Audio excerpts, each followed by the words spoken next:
Types of gastrulation कि जितने भी एनिमल हैं उन सभी में एक प्रोसेस होता है, क्या पाया जाता है? गेस्टुलेशन। जब एम्ब्रियोनिक डेवलपमेंट होता है, एम्ब्रियोनिक डेवलपमेंट के समय मोरुला स्टेज आती है, solid ball like structure, blastula stage आती है, होलो बॉल लाइक स्ट्रक्चर, अंदर ब्लास्टोसेल कैविटी पाई जाती है। उसके बाद गेस्टुलेशन की स्टेज आती है जहां पर सेल्स माइग्रेट करना, मूवमेंट करना स्टार्ट कर देते हैं। गेस्टुलेशन का यदि मैं डेफिनेशन दूं तो 3 पॉइंट में दे सकता हूं। सबसे पहला पॉइंट क्या? 3 जर्म लेयर का बनना, एक्टोडर्म, मेसोडर्म, एंडोडर्म का बनना। दूसरा क्या? ब्लास्टोपोर और आर्केंट्रान, आर्केंट्रान मतलब प्रिमिटिव गट, प्रारंभिक प्रकार का आहार नाल का बनना। और तीसरा जो ब्लास्टोसिल कैविटी है जिसके अंदर कोशिकाएं माइग्रेट करके जा रही हैं, उस ब्लास्टोसिल कैविटी का डिसअपियर होना, पूरी तरीके से क्या हो जाना? खत्म हो जाना। और ये जो सब प्रोसेस चल रहा है ना, ये सभी के सभी प्रोसेस एक कोऑर्डिनेटेड मैनर में, कंट्रोल्ड तरीके से और ड्रामेटिक अंदाज में चलता है। पूरा नाटकीय अंदाज में ये तय है कि कौन सा सेल कब, कहां और किधर जाएगा। उससे एक रत्ती ना तो आगे आएगा, एक रत्ती ना तो पीछे जाएगा, ना तो एक्स्ट्रा एक सेल अंदर जाएगा, ना तो एक्स्ट्रा एक सेल बाहर आएगा। जितना होना है समय पर उतना ही होगा। ये प्रोसेस क्या कहलाएगा? गेस्टुलेशन। और जब 3 जर्म लेयर बन जाता है फाइनली, उस स्टेज को बोलते हैं गेस्टुला की स्टेज। उसके बाद क्या होती है? ऑर्गेनोजेनेसिस। एक्टोडर्म से अलग अलग ऑर्गन बनेंगे, मेसोडर्म से अलग अलग ऑर्गन बनेंगे और एंडोडर्म से अलग अलग ऑर्गन बनेंगे।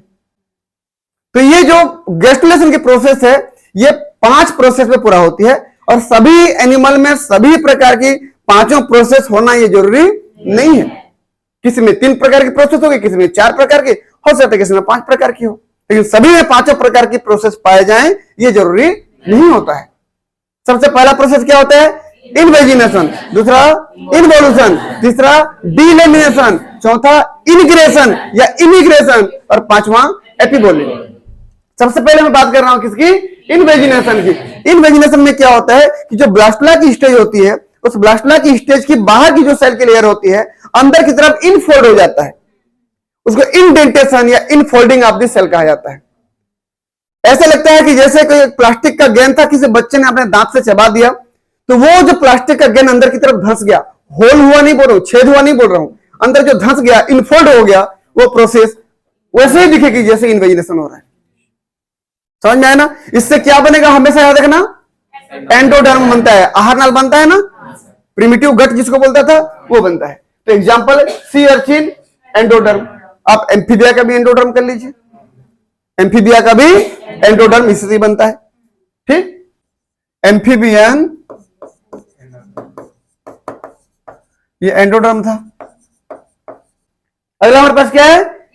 इवोल्यूशन। इवोल्यूशन में क्या बोला था कि कोई एक सेल का लेयर है, ब्लास्टुला स्टेज का लेयर है सेल, तो जब इन्वेजिनेशन हो गया उसके बाद सेल की एक परत किसी एक सीट के नीचे से धीरे धीरे धंसना शुरू हो रहा है, एक सीट के रूप में माइग्रेट करना शुरू हुआ, आगे बढ़ना शुरू हुआ। ये क्या कहलाता है? इन्वोल्यूशन। देख लीजिए यहां पर ये दिख रहा है पूरा एक लेयर, इधर से ये लेयर जा रहा है, दिख रहा है आपको, इधर से ये लेयर भी जा रहा है। तो यहां पर एक बेस के रूप में लेयर को माना गया ना।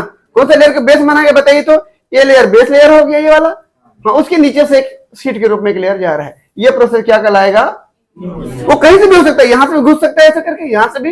भाई ये गेंद जैसी है तो मैं कैसे भी घुमा के रख दूं, गेंद जैसी स्ट्रक्चर तो है, मैं किसी भी कहीं भी घुमा के उसको रख दूं तो उधर से जाएगा। फिर कुल मिला के कहना यह है कि यदि किसी होल से होते हुए सेल का एक सीट किसी सीट के जस्ट नीचे से एक लेयर के रूप में आगे बढ़ता हो तो क्या कहलाएगा?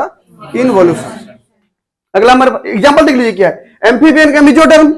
अगला क्या देखिए तो इनग्रेशन, डिलिमिनेशन। भाई किधर भी लिख लो क्या फर्क पड़ता है?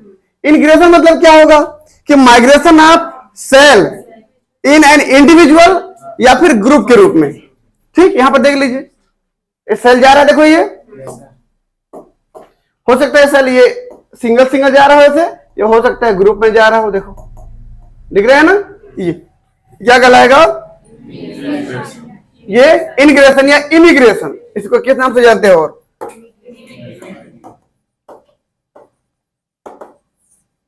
इमिग्रेशन। ठीक है, अब बताइए क्या बनता है इससे?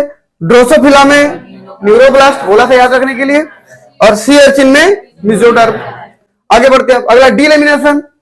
डीलेमिनेशन पढ़ चुके हम लोग कि जब किसी सेल से अगला एक सेल का, किसी सेल की एक परत से एक और सेल की एक परत ही पूरा अलग होने लगे, एपीब्लास्ट हाइपोब्लास्ट बनता है बर्ड्स में। ठीक है, देख लीजिए, ये बाहर का एक लेयर था, उसके एक अलग लेयर दिख रहा है आपको, नीचे वाला ये लेयर अलग होने जा रहा है, तो क्या कहलाएगा, ये भी डीलेमिनेशन। ठीक, एग्जांपल मेमेलियन हाइपोब्लास्ट, मेमेलियन बोलो या एवीज, बर्ड्स का भी तो बनता है ना, हाइपोब्लास्ट बनता है। अगला एपीबोली। एपीबोली में क्या होता है कि जो एनिमल पोल की सेल होती है, एनिमल पोल की जो सेल होती है वो सेल डिवीजन कर करके जब वेजिटल पोल को पूरी तरीके से घेर लेती है, बाहर से, बाहर तरफ से पूरा घेर लेती है, ऊपर ही ऊपर घेर लेती है, तो क्या कहलाती है, एपीबोली। एपी मतलब होता है ऊपर ही ऊपर, बोली मतलब होता है फैलना।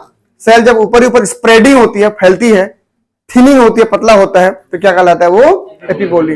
देख लीजिए, expansion of one cell sheet over the other cell. ठीक है, सेल का एक परत जब दूसरे सेल के ऊपर में फैलता है तो क्या कहलाता है, एपीबोली कहलाता है। क्या बनता है इससे, हमेशा एक्टोडर्म ही बनता है। तो अगर मैं एम्फीबिया की बात करूं, एम्फीबिया में एक्टोडर्म किससे बना, एपीबोली से, मेसोडर्म इन्वोल्यूशन से बना, और एंडोडर्म इन्वेजिनेशन से बना। बन गया ना, ठीक है।